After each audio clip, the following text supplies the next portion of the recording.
Welcome to S academy. இது காவலர் மற்றும் ராணுவ பயிற்சி மையம் கல்பாக்கம். சரிங்களா? நம்ம ஃபாரஸ்ட் சீக்ரெட் சொல்லிட்டு நம்ம டெய்லி 20 இம்பார்ட்டன்ட் கொஸ்டின்ஸ் நம்ம அப்லோட் பண்ணிட்டே இருக்கோம். இன்னைக்கு எப்படி பாருங்க, 10th ஹிஸ்ட்ரி தான், சோஷியல் சயின்ஸ் தான் இருக்கக்கூடிய 10th எல்லா பாடத்துலையும் இருக்கக்கூடிய எல்லாத்துலையும் 20 முக்கிய வினாக்கள். போன வீடியோலேயே நம்ம 10th தான் இருக்க முக்கிய வினாக்கள், அதே மாதிரி 10th தான் நாளைக்கு முக்கிய 20 வினாக்கள் எடுத்துக்கிட்டேன். பார்க்கலாம். சரி, பொறுத்துக என்ன அப்படின்னு பார்த்தீங்கன்னா, தந்தை பெரியாரோட பத்திரிகைகள்லாம் இருக்கு இல்லையா, அந்த பத்திரிகைகளை வந்து பொறுத்துறோம். சரி, என்னென்ன பத்திரிகை அப்படின்றது பாருங்க. குடியரசு, புரட்சி, விடுதலை, ரிவோல்ட். ஸோ இதை எப்படி நம்ம ஞாபகம் வச்சுக்கலாம் அப்படின்னு பார்த்தீங்கன்னா, குடியரசை எதிர்த்து மக்கள் என்ன பண்ணுறாங்க, ரிவோல்ட் கழகத்தில் ஈடுபடுறாங்க. அந்த கழகம் வந்து புரட்சியாக மாறுது. புரட்சிக்கு அப்புறம் என்ன ஆகுது, விடுதலை அடையணும்னா அதுக்கு நம்ம பகுத்தறிவோடு செயல்பட்டால் தான் விடுதலை கிடைக்கும். ஸோ குடியரசு எதிர்த்து ரிவோல்ட் கழகம் செய்கிறாங்க. அந்த கழகம் புரட்சியாக மாறுது. புரட்சிக்கு அப்புறம் நம்ம என்ன பண்ணுறோம், யோசிக்கிறாங்க, நம்ம பகுத்தறிவாக செயல்பட்டால் தான் நமக்கு விடுதலை கிடைக்கும் அப்படின்றாங்க. சரியா? இப்போ இதில் பகுத்தறிவுன்னு ஒரு பத்திரிகை இருக்குது. சரி, பார்க்கலாம். சரி, அப்போ குடியரசு 1928 முதல்ல குடியரசு தான் ஒரு பத்திரிகை ஆரம்பிக்கிறாரு. அதுக்கப்புறம் ரிவோல்ட் பாருங்க சார், 1925 ரிவோல்ட் வந்து 1928. அப்புறம் புரட்சி. சரிங்களா? புரட்சி பார்த்தா 1934. இந்த பகுத்தறிவு 34 வரும், இது 33. விடுதலை 1935 வருது. சரிங்களா? அப்போ குடியரசு 1925 எங்கே இருக்கு பாருங்க, 1 வந்து 4. சரியா? இங்கே ஒன்று இருக்கு, இங்கே ஒன்று இருக்கு. சரி, அடுத்து பார்க்குறோம் புரட்சி. புரட்சிக்கு என்ன சொன்னா, ரைட், குடியரசு தான் 1925. அப்புறம் ரிவோல்ட் வந்து 1924 வந்து 2 எங்கே இருக்குன்னு பார்த்தீங்க அப்படின்னா, 4வது 2ல் முடியுதா? ரைட். அப்போது ஆப்ஷன் ஏ தான் சரியான ஆன்சர். பாருங்க, 1 குடியரசு 1925, அடுத்து புரட்சி பார்த்தீங்க அப்படின்னா 1933, விடுதலை 1935. சரியா? அது எப்படி பார்க்கணும்னா, குடியரசு 4 இருக்கா, 4 2 ஆப்ஷன் இருக்குது. ஓகே. அடுத்து பாருங்க, விடுதலை ரிவோல்ட் தான் 2வது வரணும். 1930. 4 வந்து 3 இருக்கா, 4 வந்து 3 இங்கே இருக்குது. ஸோ ஆப்ஷன் ஏ தான், ஆப்ஷன் பி தான் நமக்கு சரியான ஆன்சர். ஓகேவா? சரி, கரெக்டாக பாருங்கள். குடியரசு எடுத்து மக்கள் ரிவோல்ட், செகண்ட் இது தான் வரணும். ஸோ இது வந்து ஃபர்ஸ்ட் வருதா, அடுத்து செகண்ட் வந்து ரிவோல்ட் கலகம் பண்ணுறாங்க. அந்த கலகம் என்னவாகுது, புரட்சியாக மாறுகிறது. புரட்சிக்கு அப்புறம் பகுத்தறிவு ஒன்று வரணும். அந்த பகுத்தறிவாக செஞ்சு செயல்பட்டால் தான் நமக்கு விடுதலை கிடைக்கும் அப்படின்றது இந்த ஆர்டர்படி நான் வச்சுக்கேன்.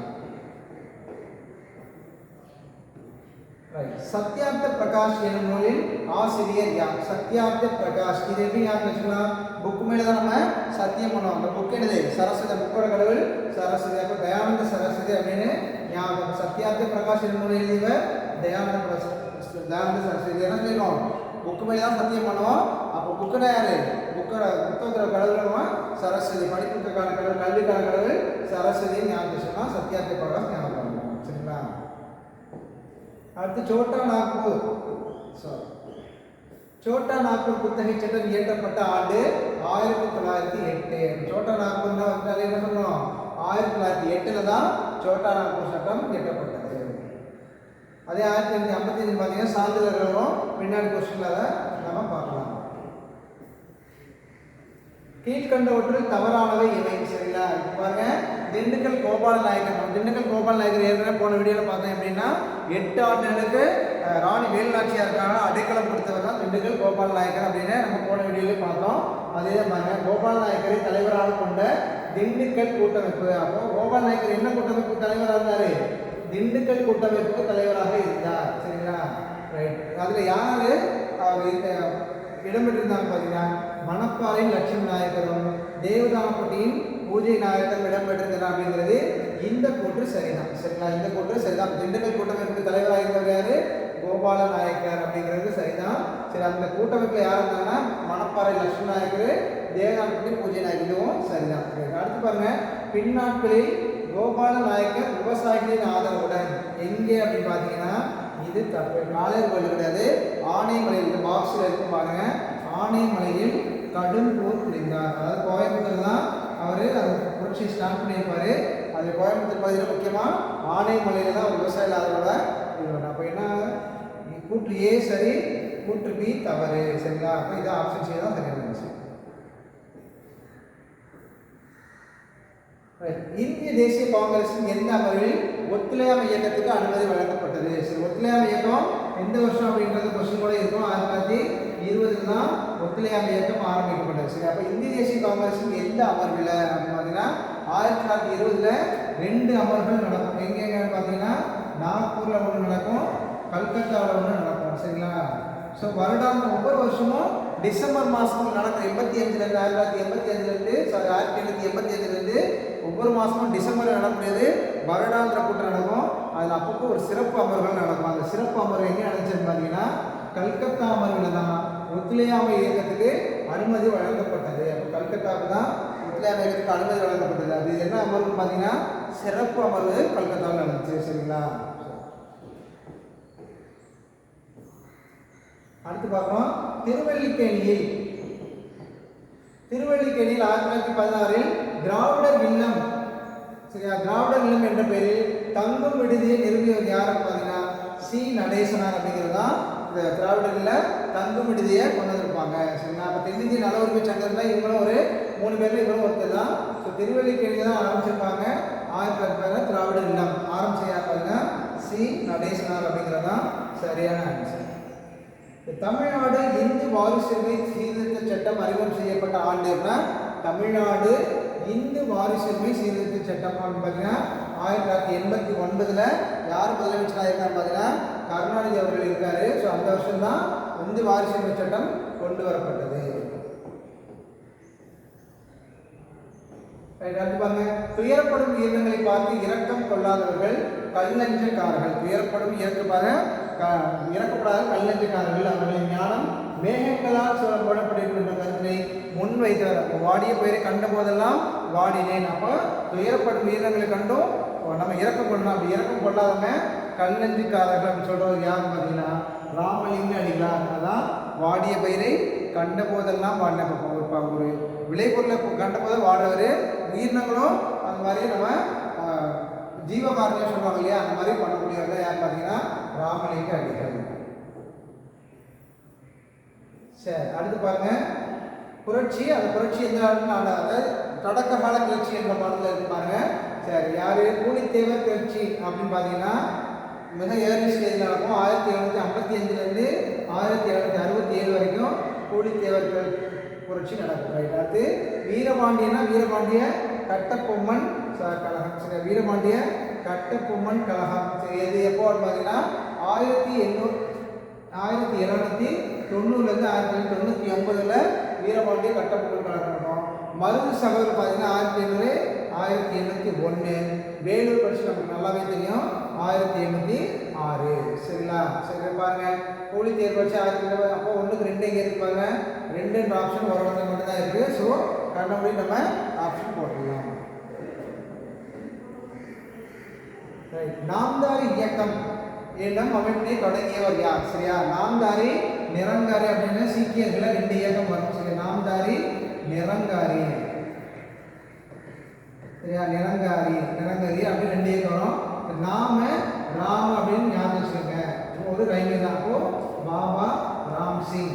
ஸோ நாம்னு வந்தால் ராம்னு வர மாதிரி ரைமிங்காக பாருங்க. அதே மாதிரி கரி சோறு தயாராச்சான்னு பார்ப்பா. அப்போ தயாராச்சுன்னா இது பாபா தயால் தாஸ். ஸோ கரி சோறு இது தயாராச்சாங்க தயால் தாஸ் அப்படின்னு ஞாபகம் வச்சுக்கோங்க. ஸோ இப்போ நமக்கு என்ன கேட்டிருக்காங்க? நாம்தாரி இயக்கம். அப்போ நாம்னா ராம் சின்னமா எங்கே இருக்கு? பாபா ராம் சிங் அப்படிங்கிறது நமக்கு சரியாக சின்ன சின்ன ஷார்ட்கட் நம்மளே போட்டு வச்சுக்கணும். சரிங்களா? கீழ்கண்டவற்றில் கிழக்கில் அமையப்பட்ட பாளையங்களில் இல்லாதவை எவை? அந்த தொடக்கால கிளர்ச்சியிலே நம்ம பார்த்தாலே தெரியும். சாத்தூர் உண்டு, நாகலாபுரம் உண்டு, பாஞ்சாலங்குறிச்சி உண்டு. அப்போ சிங்கம்பட்டி தான் என்ன பண்ணும்? அந்த கூட்டமைப்பில் இல்லாததா கிழக்கு பாளையங்களில் இல்லாத ஒரு சிங்கம்பட்டி தான். சரிங்களா? சாந்தலர்கள் வசம் இருந்த பகுதியில் ஒழுங்குமுறைப்படுத்துவது பற்றி சட்டம் இயற்றப்பட்ட ஆண்டு சாந்தல் பர்கானா மண்டலம் அப்படின்னு கொண்டு வந்திருப்பாங்க. என்னது? சாந்தல் பர்கானா மண்டலம் அப்படின்னு கொண்டு வந்திருப்பாங்க. சரி, எந்த வருஷம் பார்த்தீங்கன்னா 1955 தான் சாந்தல் பர்கானா மண்டலம்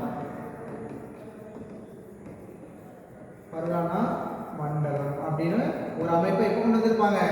1950 தான் ஒழுங்குமுறைப்படுத்துவதற்காக இந்த அமைப்பை கொண்டு வந்திருப்பாங்க.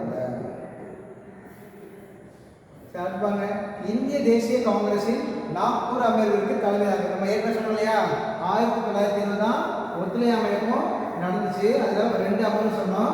கொல்கத்தா அமர்வுன்னு இன்னொன்று நாக்பூர் அமர்வுன்னு சொன்னோம் இல்லையா. கொல்கத்தா நாக்பூர். இந்த நாக்பூர் அமர்வில் தான் யார் தலைமை தாங்கியவர் அப்படின்னு கேட்குறாங்க. சரியா, யார் அப்படின்னு பார்த்தீங்கன்னா விஜயராகவாச்சாரியார். என்ன புக்கில் என்ன இருக்கும், சேலம் சி விஜயராகவாச்சாரியார் இருக்கும். சேலம் சி விஜயராகவாச்சாரியார். அப்போ இவர் தான் இந்திய தேசிய காங்கிரஸுக்கு தலைமை வைத்த முதல் தமிழர் அப்படின்னு கேட்டாலுமே இவர் தான். இந்திய தேசிய காங்கிரஸுக்கு தலைமை வைத்த முதல் தமிழர் யாருன்னு கேட்டால் யார் சொல்லணும், சேலம் சி விஜயராகவாச்சாரியார். எந்த வருஷம் பார்த்தீங்கன்னா 1920 அப்படின்னு சொல்லுவாங்க. ஸோ அவர் நாக்பூர் அமர்வுக்கு தலைமை தாங்கியவர் சேலம் சி விஜயராகவாச்சாரியார்.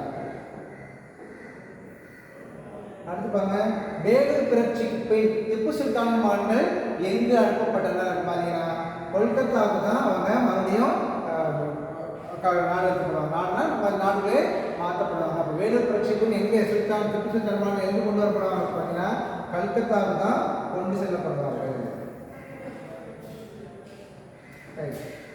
மகாத்மா காந்தி தென்னாப்பிரிக்காவில் இருந்து தாயகம் திரும்பிய ஆண்டு எப்போது? அப்போ தென்னாப்பிரிக்காவிலிருந்து எப்பொழுது அவர் இந்தியாவுக்கு திரும்பினார் பார்த்தீங்கன்னா 1915 தான் அவர் இந்தியாவுக்கு திரும்பிப்பார். புக்கில் நமக்கு அந்த பாடத்தில் முதல் 8வது பாடம் நினைக்கிறேன் 10th. அதில் பார்த்தீங்கன்னா ஃபஸ்ட்டு அந்த முதல் வரக்கூடிய லைன்லேயே அவர் 1915 தாயகம் திரும்பினார் அப்படின்னு வரப்பாங்க. சரி, அடுத்து விதவை மறுமண சங்கம். இது எல்லாமே யாரோடது? விதவை மறுமண சங்கம், புனே சர்வஜனி சபா, தக்கான கல்விக்கழகம், இந்த 3மே யாரோடதுன்னு பார்த்தீங்கன்னா எம்ஜி ராணடையோட அமைப்புகள் தான். தொடங்கிய அமைப்புகள் தான். இது எல்லாமே எம்ஜி ராணே. அதனால் மகாதேவ் கோவிந்த் ராணடே தான் எம்ஜி ராணே.